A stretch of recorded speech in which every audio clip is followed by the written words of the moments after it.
Hi guys, I am Sifti and welcome back to my channel. Oh my god, मैं कितने दिनों बाद ये बोल रही हूँ and I am so sorry guys कि मैं इतने टाइम बाद वीडियो पोस्ट कर रही हूँ, but I have been really busy with work and exams and everything and finally I got some time to shoot a video. तो अगर आप तो मेरे चैनल पे नए हो so welcome and I am Sifti and I make videos about everything in Canada. तो अगर आपने अभी तक चैनल को सब्सक्राइब नहीं किया है तो फटाफट सब्सक्राइब कर दो यार, बस 1 सेकंड लगेगा।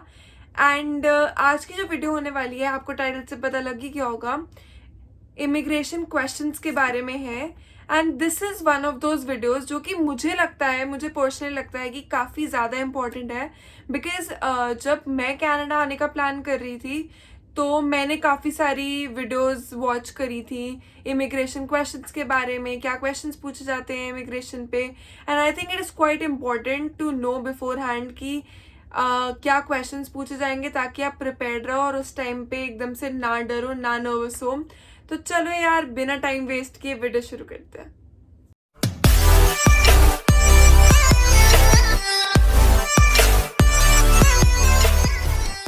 तो सबसे पहले गाइस हम शुरू करते हैं कि एयरपोर्ट पे इमिग्रेशन का प्रोसेस कैसा होता है। तो पहले तो थोड़ा सा रोना धोना होता है। मेरे केस में मैं नहीं रोई थी, हाँ, but my family was quite emotional. I wanted to cry, लेकिन अगर उनके सामने रोती तो। And then you finally go inside the airport, जहाँ पे आपको जाके पता करना होता है कि आपकी फ़्लाइट के लिए कौन सा वाला काउंटर है। वहाँ उस काउंटर पे जाके आपको अपना लगेज वगैरह सब सबमिट करना होता है, जहाँ पे आपका लगेज वे होता है। आपको पता ही है, बेसिक जो रिक्वायरमेंट्स होती है वो होती है 23 kg से ऊपर नहीं होना चाहिए आपका लगेज।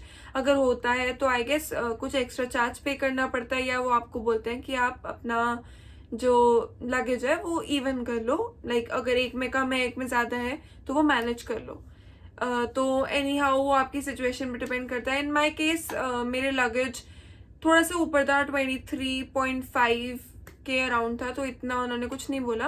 एंड मेरी फ्लाइट जेट एयरवेज थी, तो तब मुझे 3 बैग्स अलाउड थे, तो मेरे तीनों 23 के बैग्स थे। एंड मैंने जाते ही वो सबमिट करवा दिए थे।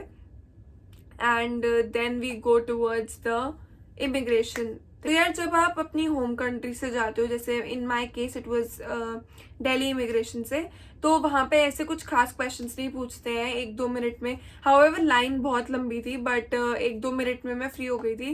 बस ऐसे पूछते हैं कि कहाँ जा रहे हो एंड क्या पढ़ने जा रहे हो, और बस ये 1-2 क्वेश्चंस पूछेंगे and then they let you go.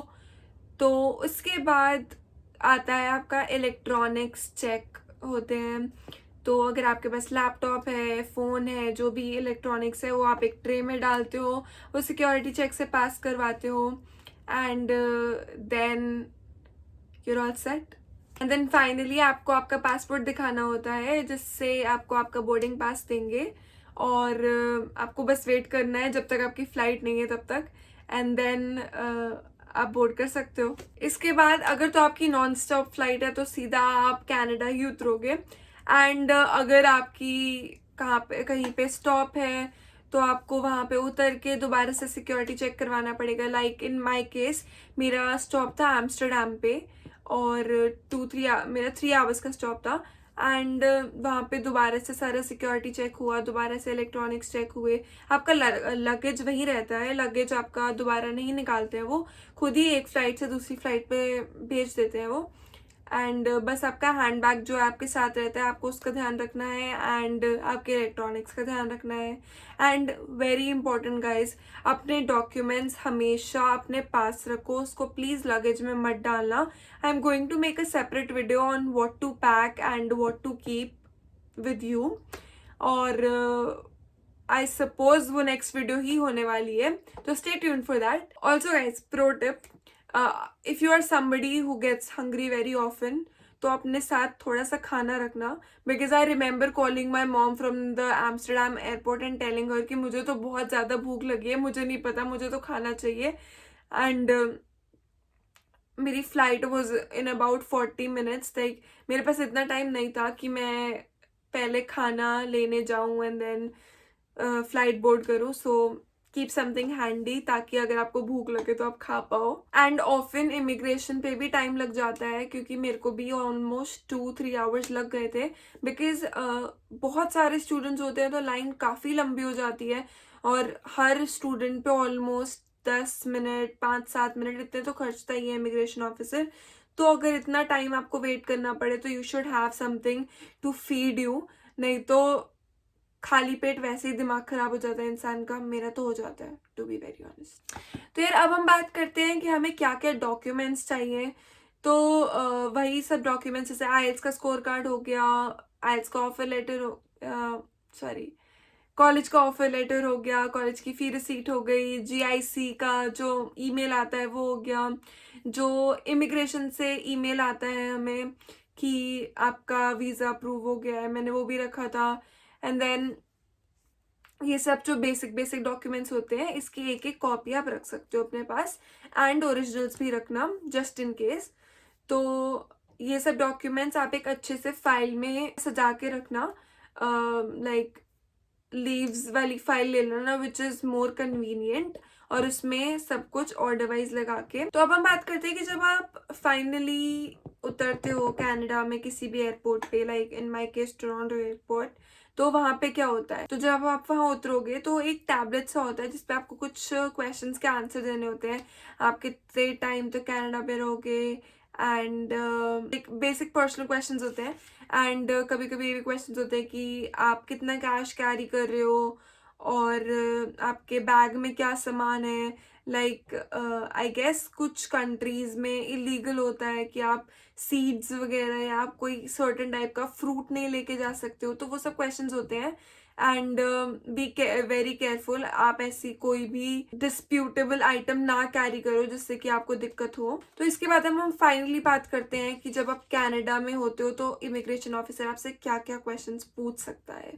तो यार मेरे केस में when I went there, that person was very friendly, like he was really friendly, and he asked me, hi, how are you? I said, I'm fine. And then he was like, which college are you going to? I said, Seneca College. Then, which course are you going to do? I'm going to do Bachelor's of Human Resource Management. How long is the course? My course is a 4-year degree program. He said, okay. And I see that you have a co-op in your course. I said, yes. And then he asked for my GIC and my fee receipt. He asked कि मैं कहाँ पे जा रही हूँ, तो I said कि my dad's friend is going to pick me up, and I'm not sure where I'm going to live later, but for the time being, for a month or so, I'll be living with him until I figure out a place to live. And he said okay. And then finally उन्होंने मुझसे ये पूछा कि why are you planning to do human resource management? So I told him कि since I studied business in my high school, this was a part of business that actually fascinated me. तो इसलिए मुझे human resource management पढ़ना है. And his last question was, are you planning to settle in Canada? And I was told by a lot of people कि कभी भी उनको ये नहीं बोलते हैं कि तुम्हें कनाडा में रहना है, वो बात की बात है। अभी यू डोंट टेल देम कि आपके क्या क्या प्लान्स हैं, तो basically you just tell them कि अभी मुझे कुछ नहीं पता। That's what I said I'm planning to go back home and start a business with my father, and I'm not sure about any plans that whether I want to live here or not. And he was like okay, and then he gave me my study permit, and he explained me all the conditions कि आप only 20 hours काम कर सकते हो, and उसकी expiry ये है, आपकी studies के beyond continue होती है तो you'll have to renew your study permit, और बाकी जो भी सब उस पर लिखा होता है वो उन्होंने explain कर दिया, and that was it. तो यार अब हम बात करते हैं कि और क्या क्या क्वेश्चंस आपसे पूछे जा सकते हैं इनके अलावा।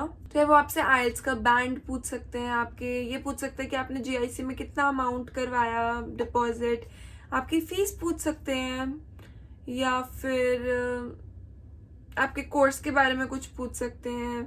तो यही बेसिक क्वेश्चंस। तो बेसिकली आपको ये पता होना चाहिए कि आप कौन से कॉलेज जा रहे हो, कहाँ पर है, आपकी फीस की डिटेल्स, कोर्स की डिटेल्स, ये सब बेसिक चीज़ें हैं. Since you went through all the process, आपको इतना सब तो पता होना ही चाहिए यार. तो हाँ यार, बस यही था आज की वीडियो के लिए. आई होप कि आपको ये वीडियो इन्फॉर्मेटिव लगी हो. बस यार, डरने की कोई बात नहीं है, बस कॉन्फिडेंट रहना और आराम से जवाब देना और सब बढ़िया होगा. And I wish you all the best. जो भी लोग कनाडा आ रहे हैं, I am very happy for you. Congratulations. And अगर वीडियो पसंद आई तो यार लाइक कर दो. बाकी यार मिलते हैं अगली वीडियो में. Until then take care, bye bye.